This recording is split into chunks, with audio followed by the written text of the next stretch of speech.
It always begins quietly. A soft withdrawal you can't quite name. A delayed reply, a colder hug, a glance that feels like she's somewhere else. You ask what's wrong, and she says, nothing. But something is shifting. What most men never realize is that the most dangerous games in relationships aren't played with words. They're played with emotions, with silence, with distance, with invisible levers of doubt and control. And by the time you notice, it's not her you're fighting anymore. It's your own confusion. This isn't about blaming women. It's about decoding the hidden psychology that turns love into warfare. I learned this lesson the hard way. Years ago, I was in a relationship that looked perfect from the outside. Warmth, laughter, late-night talks that made the world feel safe again. But beneath that comfort, something subtle was changing.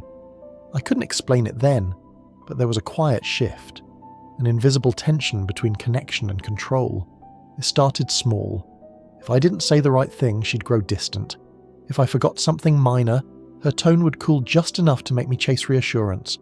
And every time I tried harder, to be more attentive, more available, more understanding, something inside me shrank. I wasn't loving her anymore.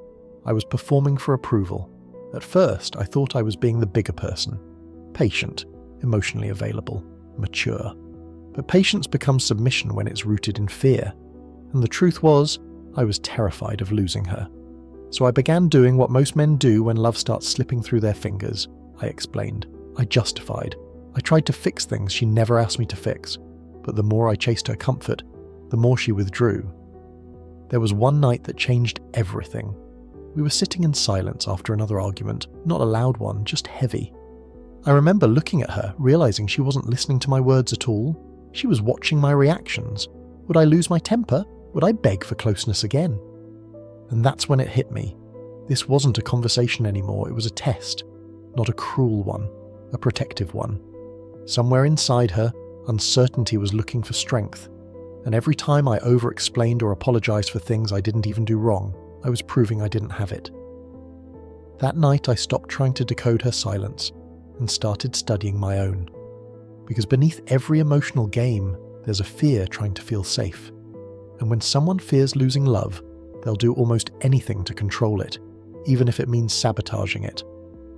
It took me months to understand that she wasn't trying to hurt me. She was testing if I could hold her storm without becoming it. And the truth is, I couldn't. Not then. I mistook emotional testing for rejection. I mistook confusion for cruelty. But what she really wanted, what most people want, was not dominance or compliance. She wanted to feel safe in my steadiness, and I had none. That's when I began studying the psychology behind these patterns, not to win the game, but to finally understand why we play it in the first place. Every emotional game, no matter how complex it looks on the surface, is rooted in something primitive, fear of losing connection. What we call mind games are really survival strategies. They're the nervous system's way of saying, I need to feel safe, but I'm afraid to be vulnerable. And in relationships, that fear often takes the shape of control.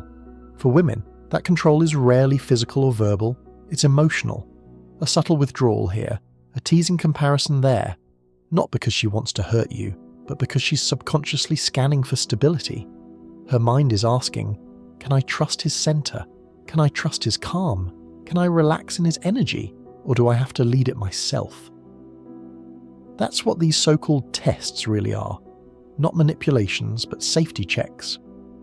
Every time a woman pulls back, becomes unpredictable, or introduces tension, it's her deeper biology searching for emotional strength. Because to the feminine mind, chaos isn't always danger. Sometimes it's the only way to measure stability. Now the problem isn't that she tests. The problem is that most men fail the test by reacting to it. When she withdraws, he chases. When she criticizes, he defends. When she compares, he competes.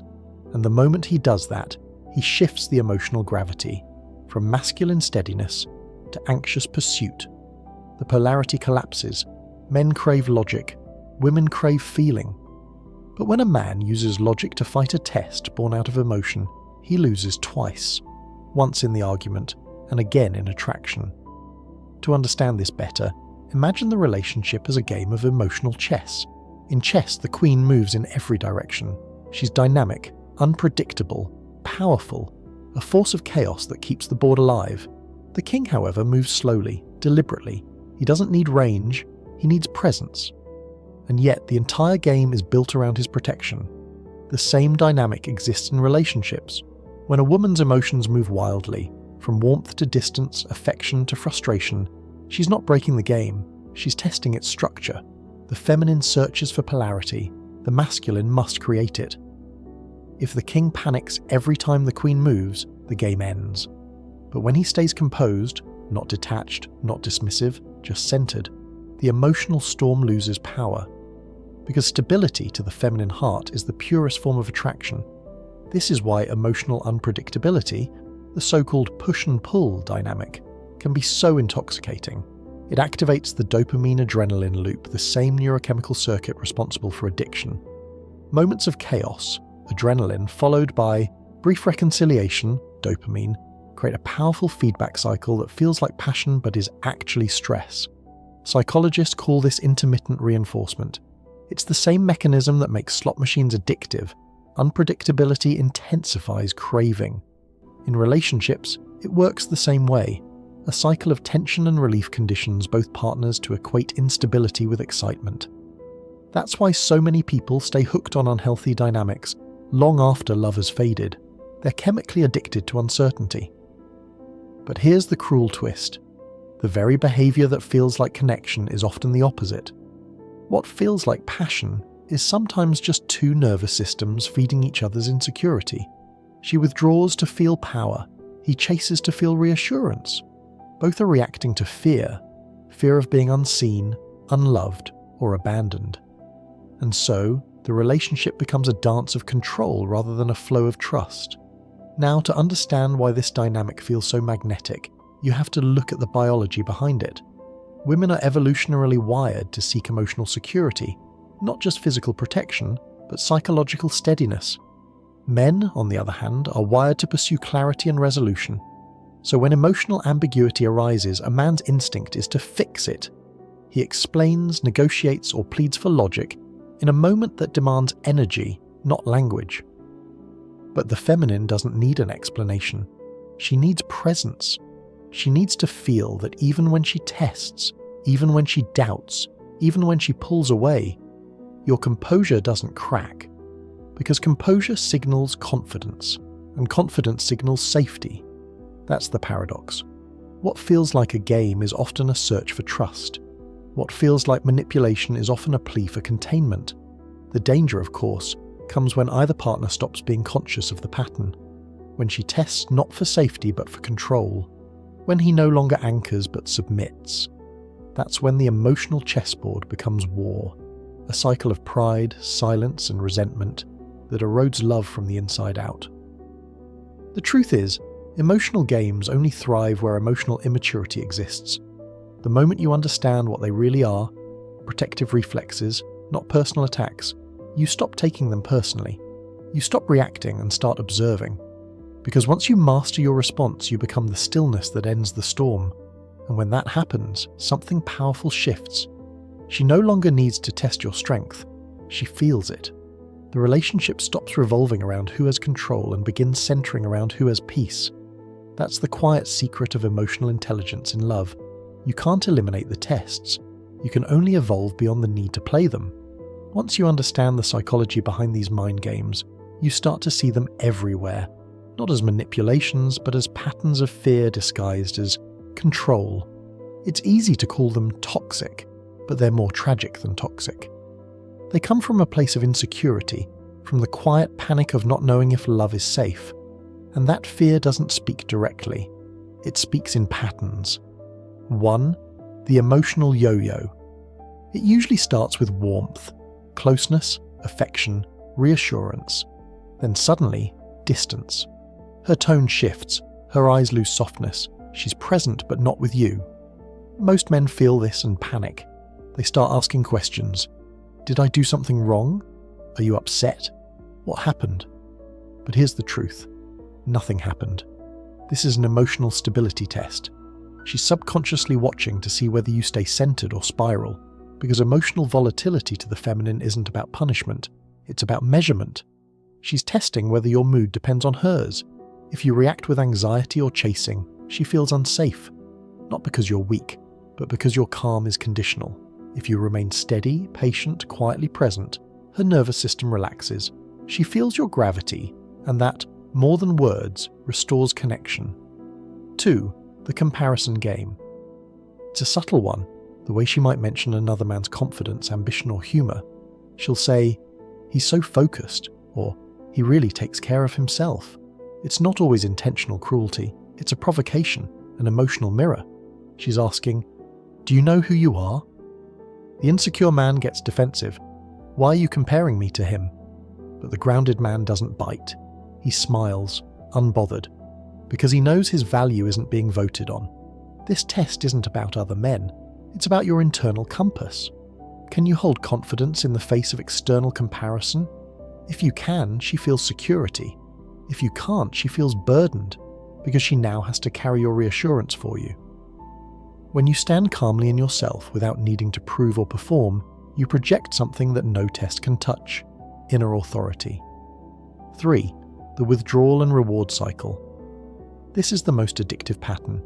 It feels like connection, but it's actually conditioning. You argue, tension rises, then after distance there's reconciliation. Passion returns, and every cycle tightens the bond. This rhythm activates the dopamine-adrenaline loop. Tension creates craving. Reconciliation releases reward. You both start chasing the next emotional high, mistaking chaos for chemistry. When affection becomes unpredictable, the relationship stops being about love and becomes about relief. That's when addiction replaces intimacy. Breaking this loop requires awareness. The moment you stop chasing emotional relief and start valuing peace, the cycle loses power. When you no longer participate in the drama, you stop feeding it. You don't need to withdraw to teach a lesson. You simply remain consistent, kind, but firm, warm, but not performative. Consistency is the one language fear can't argue with. 4. Projection through accusation. Sometimes the mind game isn't silence or comparison, it's confrontation. She accuses you of being distant, distracted, or disinterested. But often what she's really describing is her own fear of disconnection. Projection is the psyche's defense mechanism. It externalizes what it can't yet face internally. So when she says, "You don't care about me," what she may really mean is, "I'm scared I'm losing you." The untrained man hears the accusation and fights back, "How can you say that after everything I do?" But the emotionally intelligent man listens differently. He recognizes the fear behind the words. He says something like, "It sounds like we're both feeling disconnected lately."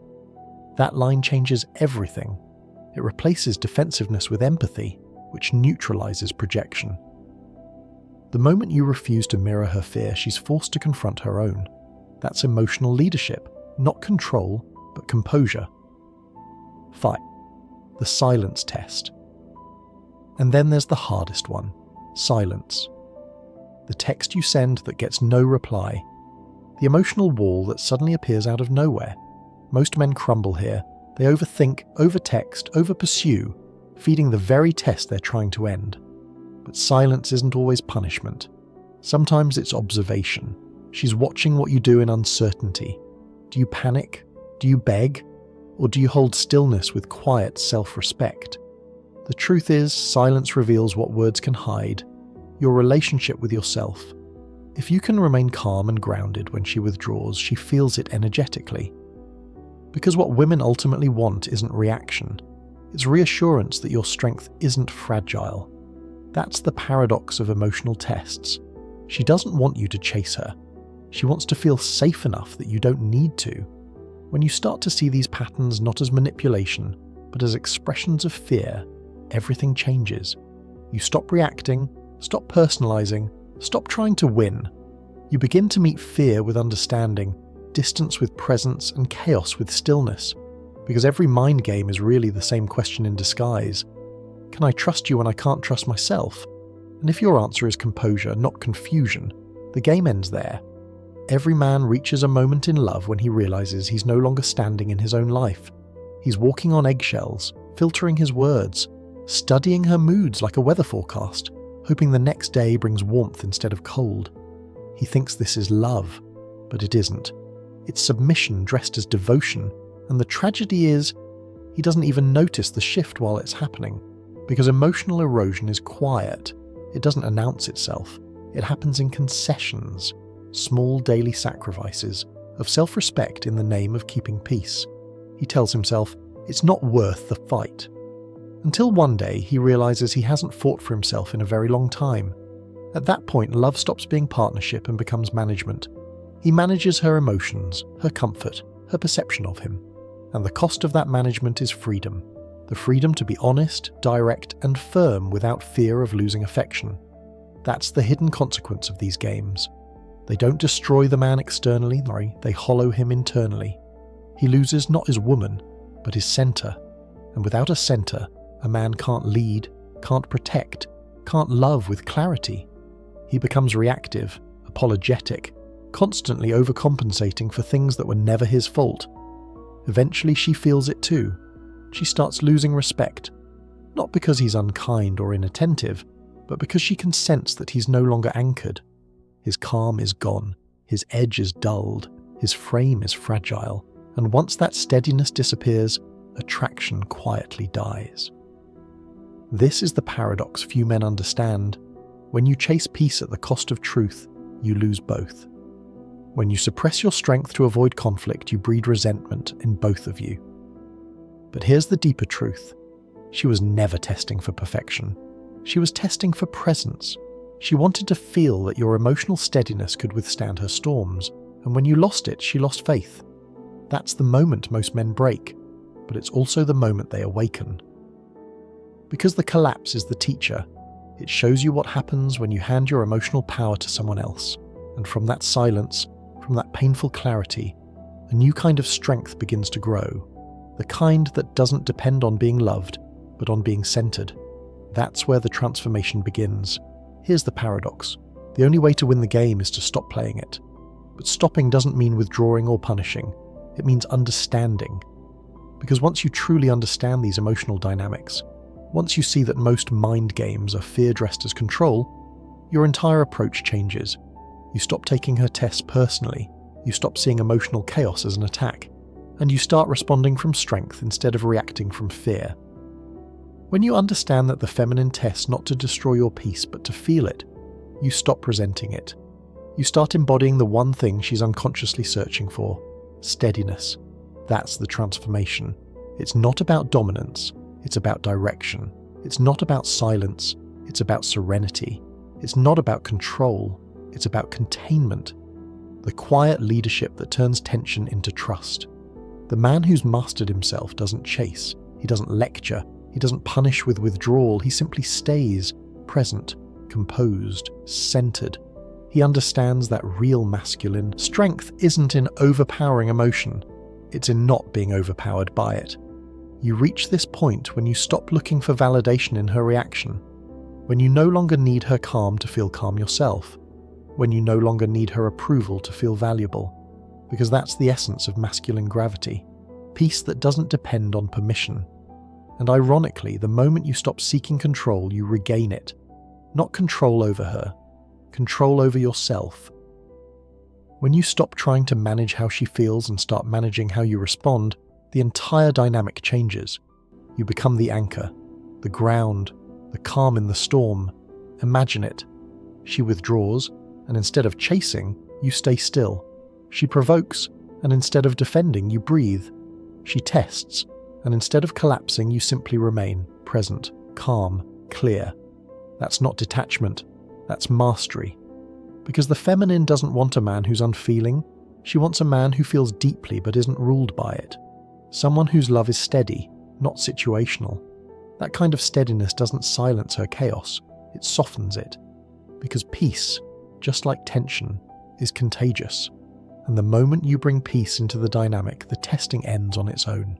She no longer needs to pull away to feel your strength. She feels it in your stillness. She no longer needs to provoke to see your edge. She senses it in your energy. That's when love stops feeling like competition and starts feeling like trust again. And here's where maturity truly begins. You stop seeing her behavior as a reflection of your worth and start seeing it as a mirror for your own self-mastery. Every emotional test becomes an invitation to breathe, to stay, to lead. The truth is, composure is the highest form of respect you can offer, to her and to yourself. Because composure says, I trust myself enough not to react.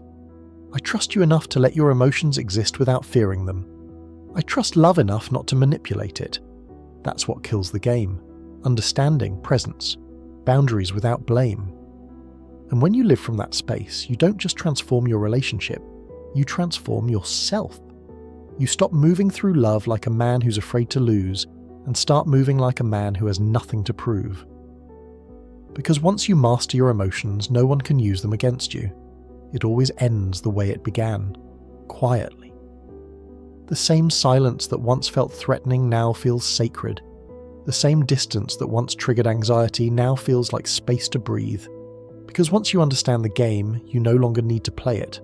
The woman who withdraws, the argument that lingers, the silence that stretches, none of it can shake you anymore. You've learned that love isn't proven through reaction, but through restraint. That strength doesn't mean suppressing emotion, but standing still in its presence.